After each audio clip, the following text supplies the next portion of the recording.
Chapter 17. Purple helium-filled balloons hugged the ceiling above the shuddering 5 years old in the happy bedlam of Elisa's apartment living room. The young guests gleefully took turns having their faces painted, unaware that their tender skin was being designed and brushed by one of the best makeup artists in New York City. When, in one of their conversations before going on air, Elisa had mentioned it to Doris that Jenny was having a birthday party and wondered aloud what she was going to do with the kids for 2 hours. Doris had volunteered to come over and do some face painting. While Doris had no children of her own, she was youthful in her sense of wonder and fun. Like the children at the party, Doris herself looked forward all year to Halloween, spending months in the planning of her annual costume. It was well known at T News that the makeup woman spent Halloween disguised in her creative gear and entering every costume contest she could find in New York. She will start the day by going over to the ABC studios and try her luck on live with Regis and Kelly, and then after work, she will pick her way through carefully selected spots she had found while poring through the pages of New York Magazine. The city was full of masquerade parties and contests at clubs and hotels. She called ahead at certain times and location and carefully charting out her itinerary. Doris took pains to make her costumes abstract enough so that on the spot she could, with some quick thinking, name her costume to coincide with this sometimes surprise themes of the Halloween contest. The first time she had been on what was the live with Regis and Katie Lee, Doris came decked out in a costume of crystals, sparkles, and shimmering Christmas balls. When she learned while waiting outside the studio that the contest theme would be the 70s, she quickly dubbed her costume Lucy in the Sky with Diamonds. But the other shows girls waiting in the line with her told her she looked like a disco ball.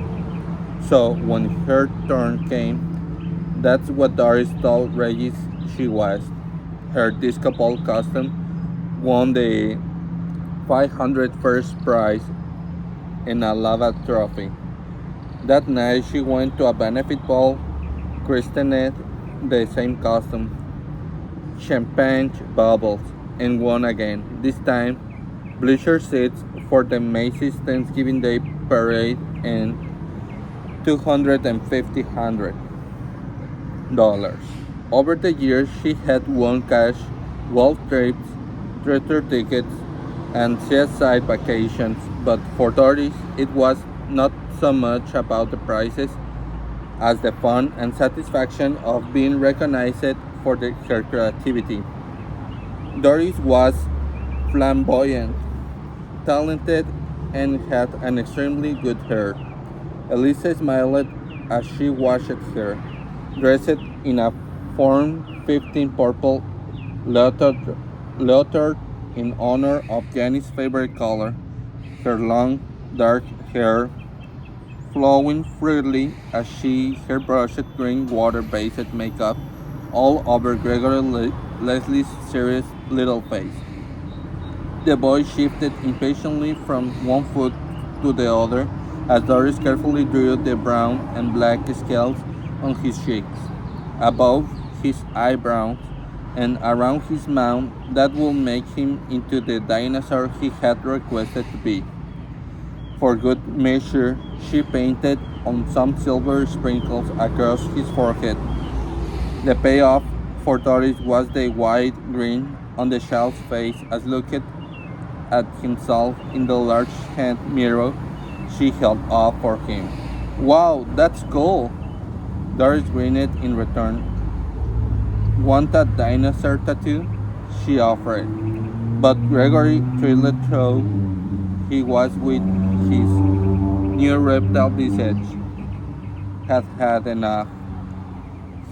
He scampered off to show his new face to the other dinosaur, butterflies and fairy princess in the room. As Doris turned to the next child on the line and began her new work of art, Elisa felt the strength of Mac's arm wrap around her gaze and the warmth of his lips near her ear. Looks like the party looks like the party success. Jenny is clearly loving it, he said softly. The smile faded from Elisa's face as she turned to look up at him. Mac was leaving at the end of the week, going to London to look at the flats that the real estate agent there had lined up for him to see.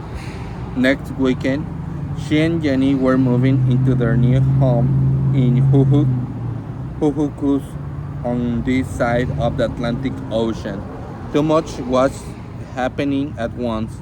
Mac going, the move, getting Jenny settled in a new school. Elisa didn't even want to think about finding a new housekeeper. Just to add a little something extra to the list, she had to buy a car too. Living in Manhattan, she hadn't owned one in years. There was no need for it. She took taxis, had the key driver pick her up and bring her home from work, rented a car when she wanted to get out of the city.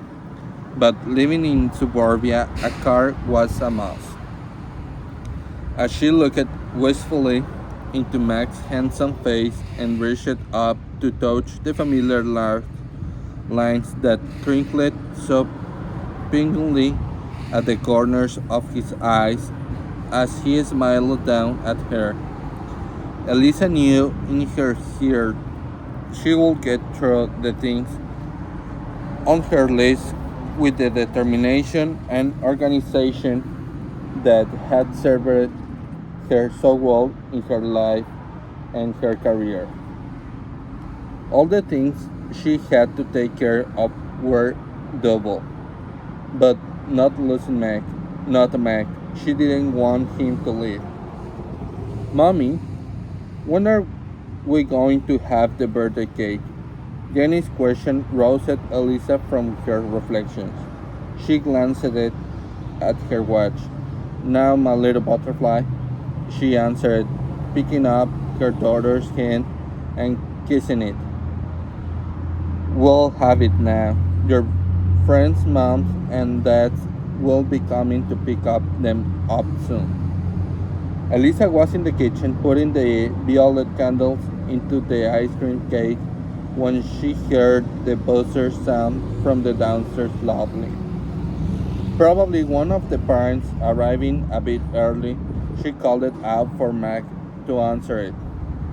As Elisa carried the flickering cake into the dining room, to the din of childish sing- singing, she saw from the corner of her eye Lois Kendall standing in the doorway with a large, brightly wrapped present in her arms. Lois had called yesterday and asked if she could come into the city to talk to Elisa about the house. When told that Jenny was having a birthday party, Lois insisted she bring a gift for the child. But as much as Elisa truly liked Lois, she sensed that Jenny's party wasn't all that high on Lois's agenda. If she was driving all the way into the city on a Saturday, her prime real estate selling day, Elisa knew Lois had to have something important on her mind. When the children were contentedly spitting the vanilla and chocolate ice cream through their painted lips, Elisa made her way over over to Lois, giving her a welcome kiss on the cheek. The kids should be gone in about 15 minutes. Can you wait and then we can talk in relative quiet? Of course, she answered amiably. What can I do to help here? Elisa nodded, brushing back a strand of hair that had fallen across her brow. Believe it or not, I think we have everything pretty well under control. Good. I hope we do, thought Lois.